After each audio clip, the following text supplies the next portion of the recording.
This book was just okay for me, and I'm really sorry to say that. Hi, welcome back to my channel. Today we're talking about Katabasis or Katabasis by RF Kuang. I was quite excited and quite hyped up to read this book. I haven't read the Poppy War trilogy or Babel, whatever, but I did read Yellowface and I really enjoyed Yellowface. No, that one is quite different from the others. They're all quite different, really. But yeah, I'm not coming into it as like a die-hard RF Kuang fan. I am not coming in having loved Babel or anything like that, but I came in like excited, super excited and like really in good faith, really expecting to enjoy it, and I did enjoy it for like a couple hundred pages. I did see like some reviews online and stuff before it came out of people that had ARC copies, and they were like hitting the halfway point and like losing faith with it, or saying that it read like a textbook or it was too academic. So I didn't go into it with the highest expectations, although I was hopeful.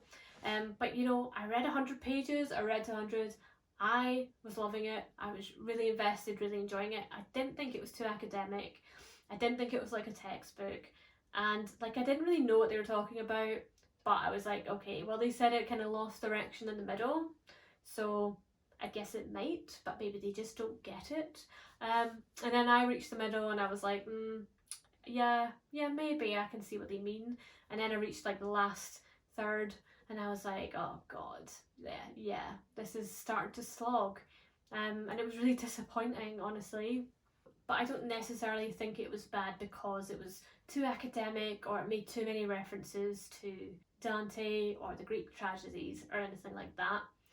I don't think you had to read like Dante's Inferno or the Iliad or any of that to like feel caught up. I think you're able to feel a bit out of your depth and not get every reference, but you know, I didn't feel academically out of my depth with the book. I haven't read the Iliad, I haven't read Dante's Inferno, and like I don't think that mattered because I think I know enough about those works to get by with the book. I mean, I've read Song of Achilles, which is basically the Iliad, so I got some of those references. I was like, yeah, I know who Agamemnon is, that dick. Thank you, Madeline Miller. And so it was fine. And I've studied philosophy, I enjoy philosophy, I study it very casually. I'm by no means a scholar of philosophy. And like, don't ask me too many questions about it, but I have casually studied it, and I did study it for a year at university, a year and a half. So I got the references, none of them were too advanced. You could do like philosophy 101 and kind of understand. I kind of get like how logic works because I did that in philosophy as well.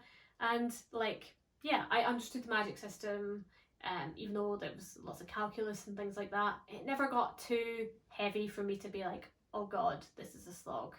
So all of those criticisms I'm going to put to one side that other people had.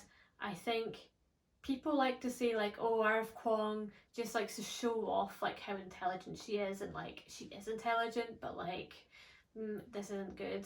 And I'm not sure that's what she's doing. I think that's just like who she is. Like, she's an intelligent person, she's really passionate about these works and these things she studied, and she wants to put that into the book, and she wants to like examine these concepts within her descent to hell, and that's kind of what she was doing. Like, it was almost a bit of a philosophical work. It was a critique of like academia and the dark aspects of it, very dark academia, and like this descent into kind of academic life, going through your PhD, and then where do you go afterwards, like doing a postdoc, going into academia as a job, how difficult that is, how it's kind of like descending into hell, and then making that very real with a literal descent into hell. I got it, it was all good, but I can see how that's not for everyone. Like, if you've not even studied at university at all, then like maybe you would be a little bit lost. And I feel like I have loads of friends that have done PhDs, I've got a friend that works with postgraduates in like supporter services, I've got parents that work in universities, like, so I really know the system. So I feel like it's not a foreign world to me. I've been in university, I've been in two, I've done masters, so I felt it was fine for me, but I can totally see why other people who like other kinds of dark academia novels that are more like supernatural and not so much about like academia. I can see why it wasn't really for them. I thought the magic system was cool about, you know, using logic and like tricking the world into behaving a certain way. I thought that was interesting. I liked the use of pentagrams. I liked the use of chalk. I liked that they had different brands of chalk and like a lot of debate about which kind of chalk was the best. Very nerdy, very believable that like these academics would have these colourful debates about what kind of chalk they wanted to use and about different methodologies, etc. So I thought that started out really strong. I liked the element that in hell blood had to be used to make the chalk work, even though I don't really get how that practically worked, but it was a vibe. It was like vibes over logic there, which is ironic given the book is about so much logic. But yeah, quite a lot of these like plot points were just kind of vibey, which I guess you can kind of get away with in hell because it's like the rules are weird, who cares? So I'm not going to be too picky about that. I also liked some of the imagery of hell, like especially at first, like this red sky with the kind of perpetually setting sun and the grey desert and this kind of grayscale land. Thought that was cool. Thought there was some cool elements like the bone wall, the black waters of the Leith were always described in a super interesting way. Like they were very still like glass, but also like really roiling with like all of the people's memories who had gone into the Leith. And there was a lot of cool aspects and imagery. There was like the wrathful people in the bog kind of boiling under the water, and things like that. There was the bone wall that they climbed. There was, I don't know, there was that bridge where people turned to stones. That was kind of interesting, I guess. But yeah, as you can see, I then start to run out of things to say because hell then felt kind of empty. Like cruelty was just empty. Tyranny was like mostly empty. And I get that like emptiness is kind of a hell in itself, but like both of them were kind of empty. A lot of the Eighth Court was empty. Like once she left Diz, it was just like, you know, desert again. And then there was this big cat for some reason, and then, you know, that died and stuff. That was an odd like thing that didn't need to happen. But yeah, a lot of things just kind of happened in this book, didn't it? Like there was the Weaver Girl, that happened. It didn't matter too much in the end. And yeah, I'm getting to the weaker aspects of the story now. And that's kind of how it felt to read it. Like, started out super strong, and I was like, yeah, I get it. We've got the pentagrams, we've got the chalk, we're going into hell, we're going to start going through all of the courts. And, you know, we're probably going to learn about the characters as they work their way through the courts. That's kind of what I thought was going to happen. And they got to the first court where they had to, like, work out what the true good was or something like that. And I was like, this will be interesting. Let's see what Alice and Peter think is the true good. Let's see what they come up with to get out of this court now that they're trapped in this court. But they weren't. They just walked out and they didn't do the assignment because they weren't one of the souls going through hell. They were just there. And I was like, oh, okay, great. So they go to Desire, and I was like, well, surely Desire will test them in some way, and they'll have to overcome some aspect of themselves to get through it. Like they have to actually go through hell, as in do the trials. But then they just kind of watched other people, the other shades, in their little Desire selves, and then they just walked out again because they're just kind of free to walk through. And yeah, they just kind of waltzed through hell. They met some entities and some people that were barriers. There was the little bone dogs, those pesky things. They came up so many times, and like like half the conflict was like those bone dogs just attacking them, which got a little bit dull. Even when we learned like the bone dogs were with the Crispies or whatever they're called, Crippies, I don't know, can't remember. Finished the book this morning, can't remember. And like that was a lot of the plot, and I was like really disappointed that we didn't have them do the trials of hell and that all of the courts weren't super distinct. And like the point of them even going was to find their professor, which they kind of didn't even seem that bothered about doing, because she would kind of get to the court and then be like, oh well, he wouldn't be in here, and then they'd go to Desire and they would be like, oh well, he wouldn't be in here, so they like barely looked. They like asked around a little bit, but they didn't look. They kind of sailed past Greed, and they were like, you know what, he won't be in there, he won't be in there. And by the time we get like halfway through, it's like she stopped looking, because like Cruelty and Tyranny are just like empty, so she just walks through them and she's like, well, she doesn't even have an inner monologue going, oh well, he's not here. At least I don't think she did, not that I can remember. I mean, correct me if I'm wrong, but she really lost her focus on finding him. And I get that's because of Peter, right, and we'll get to that in a minute, but surely like if you went to hell for him and gave up half your life, you had a good reason for it. You wouldn't forget that reason. You would like be even more emboldened, and you would have some kind of drive. But it's like as she went through hell, all of her drive just like got lost, and so the plot just kind of went, and the plot just kind of got lost, and like that was it. And there was still a lot of like talk about philosophy and like all of these things about academia and discussing it, but it was the plot itself, like the driving force, the beating heart of the novel, just like I feel like it got slower, and like with it went my give a fucks about what happened. And the book kept flipping between like the plot in hell and like them going through, and then reflecting on Grimes and Peter and, you know, back in the real world at the university at Cambridge, and the problems with it, the problems with Grimes and the problems with Alice and Peter. But like there was never enough question about like who Grimes was, or about Peter and him and Alice's relationship, for me to like feel like, oh, we're gonna get the juicy stuff, we're going back into the past for like a good reason. I feel like we'd get to a tense moment and then it would cut the tension and go back, which like kind of worked, but it never gave me enough for me to be like, that was worth it. And then we'd be back in the action and it's like, well, I don't really care about this now.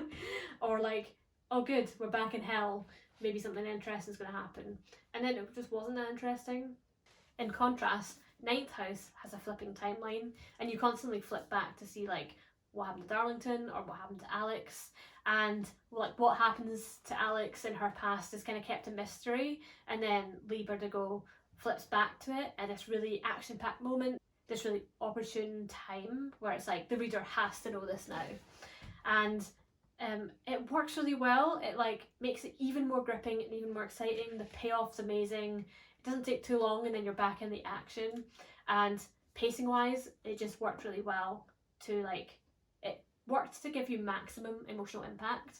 Whereas in Katabasis, it sort of like diminished the emotional impact, even though I can see that what she was trying to do was that kind of same kind of thing of like, and here's the kicker, you know, but the kicker just wasn't enough for me to like really care.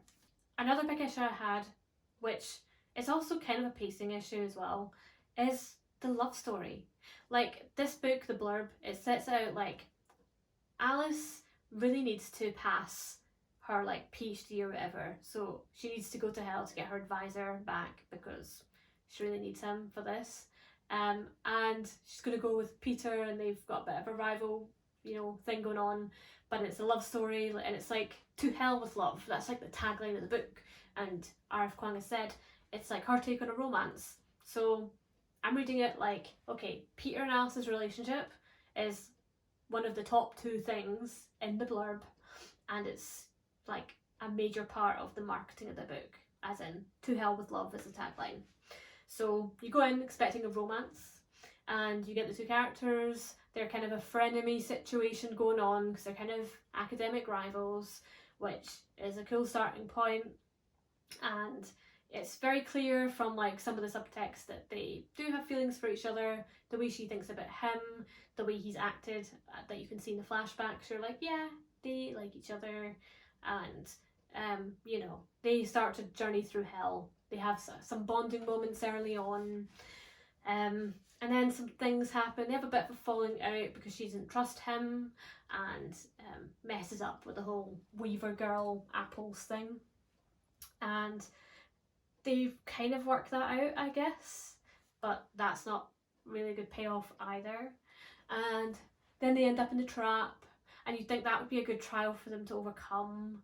And they're like just starting to tell the truth to each other. They're just starting to realise, like, we're friends, we're on the same side, etc. And then he just dies, and you're like just over halfway through the book. And I was like, oh, like, I had no emotional reaction to his death, because I was like, that's not really happened. Like, there was not enough build up. Like, they didn't even come to terms with their love for each other. Like, they were only just becoming friends, not lovers, friends. They haven't even kissed. They've like held hands once, and the sexual chemistry is quite minimal. Like, they get on okay, like they're kind of becoming friends, but that's it. And they've kind of been through the same things with Grimes. They're kind of like, you know, cut from the same cloth. But I don't really feel like there's a romantic bond there. It feels very dry, feels quite stale. It's got potential, and they both had potential as characters and as a couple, but like they just weren't even close to being there. So when it was just abruptly ended there by his death, I was just like, oh, well, I guess that's a shame, but also I just never believed that he was dead for a second. I was like, yeah, he'll be back. He'll definitely be back. So I was like not too worried, to be honest, because I was like, that's dumb. Like, he's not dead. He can't be dead. That's stupid. They were just getting started. Like, they just had this big reveal. It took like 4 chapters of them in this trap, and each sharing their whole story, just very info dumpy. For then it just to be over, like, oh, he's dead, blood, the Crispies got him, whatever they're called.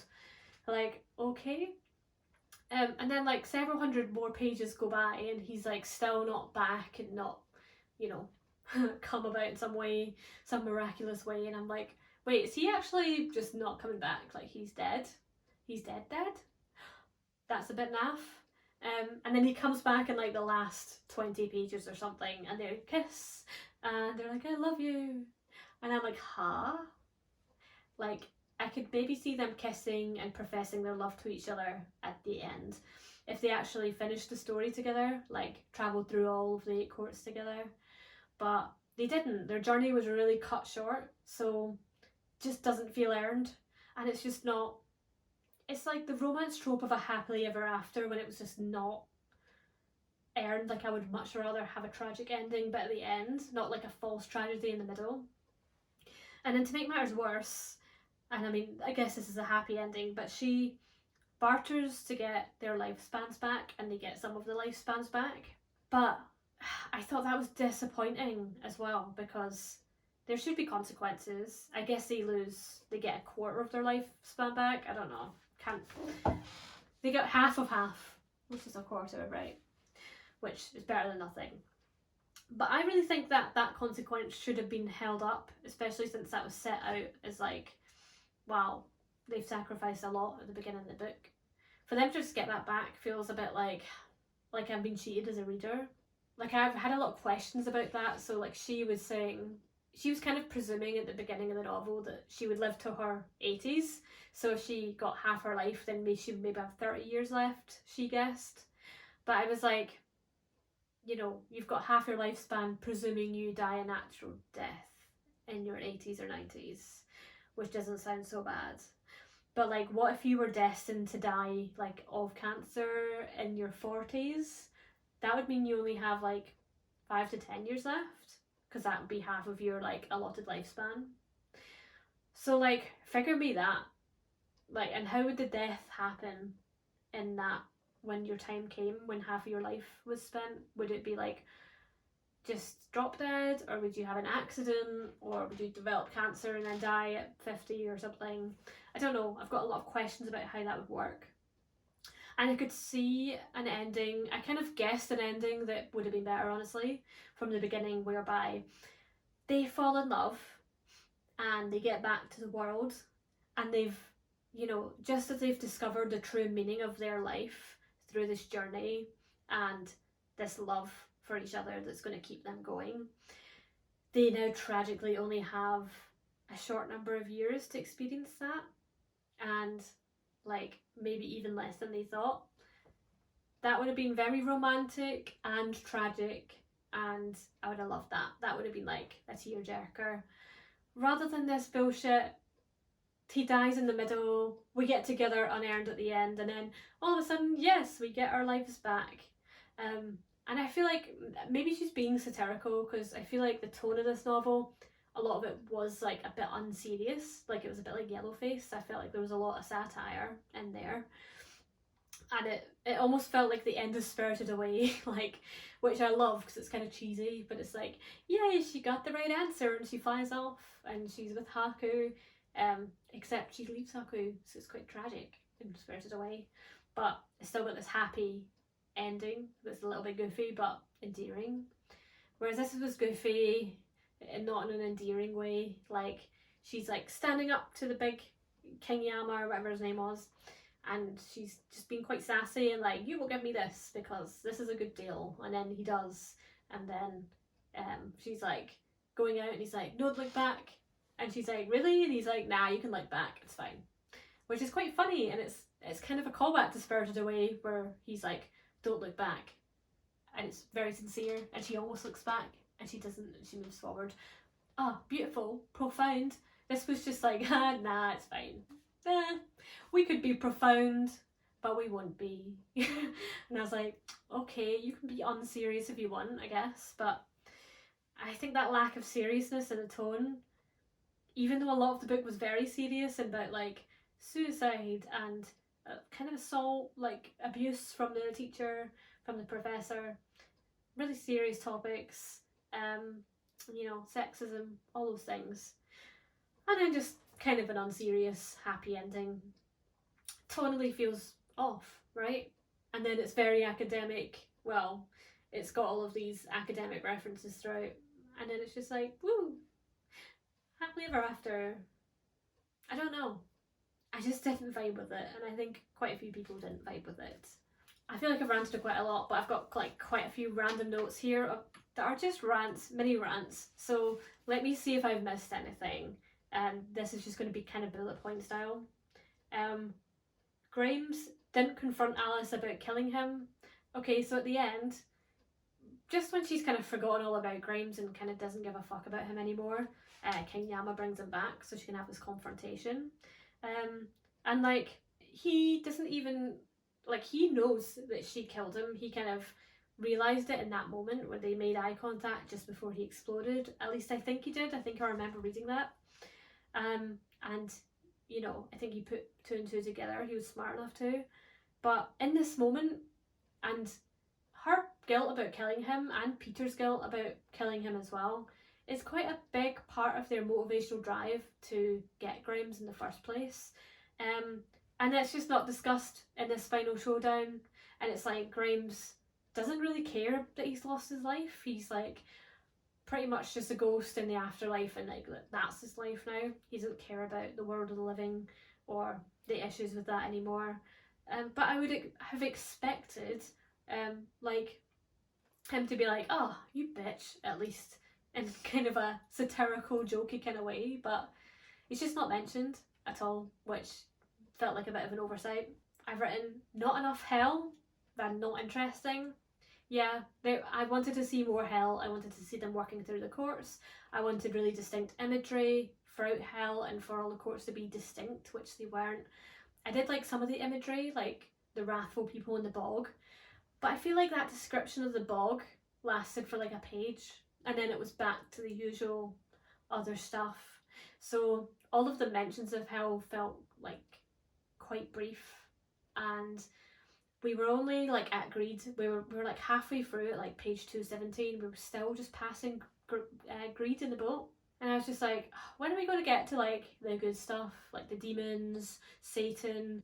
She mentions them existing, but then they never really come across any. They come across the Weaver and they come across the Crypt Keys, and that's it. Some shades, but not really any demons. Kerberos is there briefly, but she doesn't really interact with it. He's just in the city. And yeah, that's so not enough hell for a hell book that was set entirely in hell with flashbacks for me. And the hell that we got was just a little bit dull. But I do like that it was like an academic campus and that all of the shades seem to be like academic people in their own version of hell. I think there's probably lots of other versions of hell, but this one felt appropriate for the themes of dark academia. But it was weird. It was like, it was a bit of a campus and then it wasn't a campus. I don't know why it was like 2 courts that were a campus and the rest weren't a campus. It wasn't like very consistent, but I can see what she was trying to do. So the pacing was odd and the villains were quite cartoonish. The Cripsies or whatever they were called, they were quite cartoonish. I can see like they had a big backstory, and the way they died and the ending was quite beautiful, of them like going into the water and losing all of their memories and sacrificing themselves, etc. Describing the relationship that the man and the woman had. Can't remember their first names. That was interesting, but otherwise they did seem quite cartoonish and one-dimensional. So it's almost like being in hell, they'd become more one-dimensional, but I would have liked more nuance because they just felt like a bit of a plot device and like they didn't have a lot of meaning or impact. I know they did. I know they were meant to because they had a background in academia and that represented the themes well, but it still just didn't land, to be honest. I thought there was quite a lot of pointless sequences, like the Citadel. There was probably a point to it, but I think I had lost my patience and lost my attention and my give a fucks. So by the time we were at the Citadel, I was like, what is this trying to say? It doesn't feel like it propelled the plot or the love story because Peter wasn't around. She didn't even reflect on her love for Peter when he wasn't around. She kind of didn't think that much about him at all. That irked me. And then Elspeth's change of heart, that was nice. It felt like a plot device for her to just be like, here's the plan, and actually I've decided to move on and move through hell. It's like, why? Why did you decide that? And it's like, oh, the Crispies they're not called Crispies, Kirpies? Sorry. I'll shut up saying it wrong now. She was like, yeah, they were after me all along and I feel kind of guilty, so here's the flower, I guess. But it didn't even seem like she did it out of guilt. It felt like she naturally reached a place where she was ready to move on, but like how she reached that place kind of happened off screen, so I don't really care about it. It just felt like she was like, okay, I have to wrap up this story, so I'll just have Elspeth come back, rescue her, give her the flower she needs, take her all the way to the king, and then the story can end. So it felt very plot device rather than earned, character driven, which feels a bit lazy, honestly. Another thing, I didn't realise it was the 80s until halfway through. I just assumed it was like the modern day world, as you would assume. If something seems contemporary and there's nothing like to tell me what year it is, I'm just going to presume it's contemporary. So when they met Elspeth and she like died in the 70s, I was like, oh, that was ages ago. And then they started talking about it like it was 10 years ago. I was like, oh, so that means we're in the 80s. Okay, so the sexism in the department makes a lot more sense actually. But that I didn't get that until halfway through, which I just feel like maybe I missed it, but I feel like there should have been something to ground us within the time period early on, like the style of television or telephone or some reference to something in the news. I don't know. There's lots of ways you can signal about the time period. And we weren't in the human world for very long before we came into hell. And in hell, we're not really in the human world, so we're not really in a time period. So the time period kind of doesn't matter. So yeah, if that was important, it should have been a bit more clear to the reader, I think. And then finally, I just didn't feel like propelled through the story with the goal that Alice and Peter had. Because like the goal he had was to get Grimes, even though they kind of hated him and he was an asshole, kind of because they'd killed him and they felt guilty, even though they weren't really bringing him back to life. she was kind of getting revenge by putting him back in a corpse. That's a loose motivation, but the main motivation was to finish their thesis, to like have their viva basically, to present their PhD to the board, which he had to be on as an assessor, and then get his recommendation letter for jobs.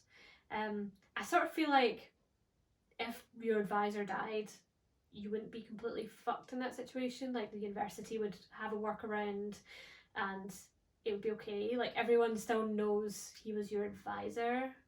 So I think, like, I don't know, it just felt like a bit of a weak motivation. I don't know, if you're doing a PhD in something really specific, maybe I can see that being a problem, but I can't envision you not getting your PhD or not being able to get a job because of that. So therefore it felt quite weak. And the fact that it wasn't a constant worry in their minds of like, I have to do this, otherwise I won't get ABC. That should have come up in their brains and in their discussions a lot more, especially at the beginning of the novel.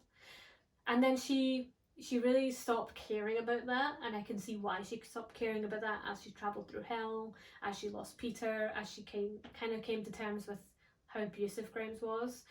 But I feel like it should be really clear in your novel, like, the character wants this for this really important reason, and here's the barriers to that, and the novel's about overcoming these barriers. And maybe it's fine for them to go, actually what I thought I wanted isn't what I need, or what I want now that I've had this transformation. That is what happened. But they never felt like this moment of like, I'm giving up on getting this PhD or getting this recommendation letter. I never feel like that was consciously kind of voiced, even in the internal voice of like, this thing that I came to hell for, this thing that was really important for me, is now no longer important, and I'm moving on from this. It felt like it was just kind of forgotten about, or like it was never even the true reason for her coming in the first place, which is stupid because it was a big reason. There's like really not much other reason for her to be there. If another reason came up, like I would be fine with that, but there wasn't. So it felt like the motivation just went, oh. And so I never had this moment as a reader where I was like, oh shit, she's like not going to get that thing that she really needs, and I like her and I want her to succeed and I want her to get this, I want her to get the peace of mind, the resolution. It could have been about that all along. It could have been like, you know what, maybe what I want isn't this recommendation letter, it's an apology, actually. It's an acknowledgement of how you hurt me so that I can move on and like become a healthy person. But I don't feel like that's what we got either. It felt like it just went, like it just, the story lost its drive. And as a reader, I lost my drive. And as a person making this video, I have lost my drive to talk about it as well. So I'll end there. I only finished reading it this morning, so I'll probably like digest it and have a lot more thoughts. And I feel disappointed that I can't really like engage with the proper themes of this book. I can't really analyse all the things that were good about the book. There was so much, you know, she is a clever person and you can see that, and you know, she's a passionate, talented person as a writer. A lot of the prose was really great. There was a lot of one-liners that I was like, ah, damn, that's good. So I'm not saying it's like a bad book, a wholly bad book. I just think it had quite a lot of motivation, character, pacing issues that really just could have been fixed with a good edit.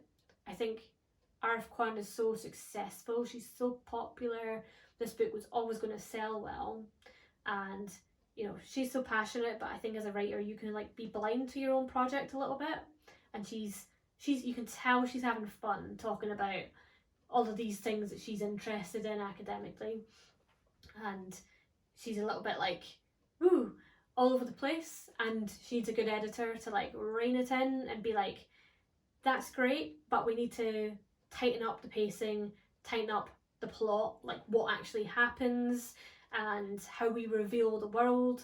We just need to weave in all of these really cool elements. Like she had so many cool elements and there was so much cool potential. The characters had a lot of potential. The love story did have a lot of potential, and it just wasn't fully realised. And some more stringent editing, and maybe it's a bit more brutal of being like, look, you need to cut that, this needs to be better. That could have made this story amazing and could have been a 5-star read. But it wasn't, because it doesn't need to be to sell, unfortunately. And I think that's the sad thing about the publishing industry. I see other people, like big YouTubers and stuff, people I like, you know, they've published books that I've gone on to read and they were disappointing. And it's not because the person isn't talented, it's because they're a bit inexperienced and it's like an early novel, but it's mainly because the publisher is getting out like a book a year. They've got a 3-book deal, 1 book a year, chop chop, turn it out. They do a draft, they do a second draft, they do a couple of edits, and then they publish it. That's what it seems like. That's what this book feels like, because Yellowface only came out a year or 2 ago, so it has been quite a quick turnaround. She's doing a PhD, is she not? She's got quite a busy life, lots of personal study, so this probably was quite a quick turnaround book, and you can tell. And the publisher, they would have been much better off just saying like, let's push this back a year and get some more stringent edits on this, let's get some rewrites done and make this like cool idea with this cool, intelligent, imaginative writer, talented writer. This can be really good art. But I don't think publishers even care about good art, they care about sales. So they were like, yeah, it's good enough, we don't need to do any more edits, well done RF Kuang, you're so clever, boom, here's a nice cover, boom, let's get it out on the shelves and make our money back. So yeah, I'm not really blaming the writer. I think there's an editing issue and an industry issue, and it's a shame. So sorry RF Kuang, I will still read your other books. I was like so close to buying Babel while I was reading this book at first, but then I reached the end and I was like, maybe I won't like Babel actually, which is a shame because I probably will like it and I probably will read it at some point. But let me know if you didn't like Katabasis, or if you did. Let me know if I should read Babel based on this review of Katabasis. If you think, you know what, maybe it's not for you, then let me know that and I won't waste my time. So thank you for watching. Sorry for being negative, but I'm just being honest. And I'm just trying not to be rude at the same time. Like I said, I don't really fully blame the author for this one. But yeah, it's just a bummer. Subscribe to my channel for more bookish chats, and I'll see you in the next one. Bye!